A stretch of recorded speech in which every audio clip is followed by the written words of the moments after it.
So I just want to acknowledge, we have new visitors here this morning. This is the first time you've come to North Village Church. You don't know me.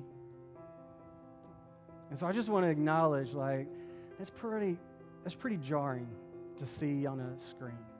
I get that. We don't talk about gender identity every Sunday, right? This is just the passage that we came to in the book of 1 Corinthians.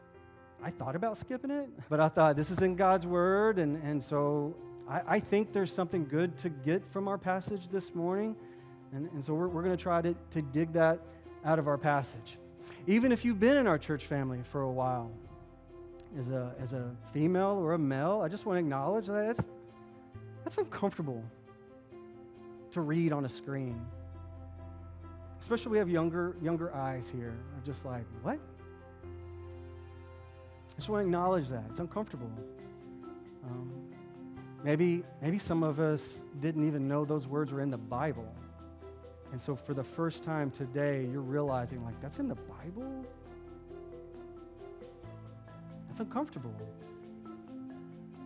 Or maybe you saw these verses on a TikTok. And it's like, gotcha. The Bible's misogynistic. And you're like, I don't even know what to do with that. Maybe that's why you've always been kind of skeptical of the Bible, maybe kept it at a distance. All right, so I want you to know, we're not anti-women in our church family. Right? We have women greeting, we have women praying, we have women leading us in worship, women doing announcements, women sharing testimonies. We have women in many parts of our church family, and so God's Word is not anti-women. And so what I want to do this morning, so I could skip it, but what I want to do instead is to acknowledge, hey, these are some of the objections. I tried to identify the 3 most common objections of why you should skip it, why you should ignore the passage, and then I want to respond to those objections. I'll try to do it as quick as I can.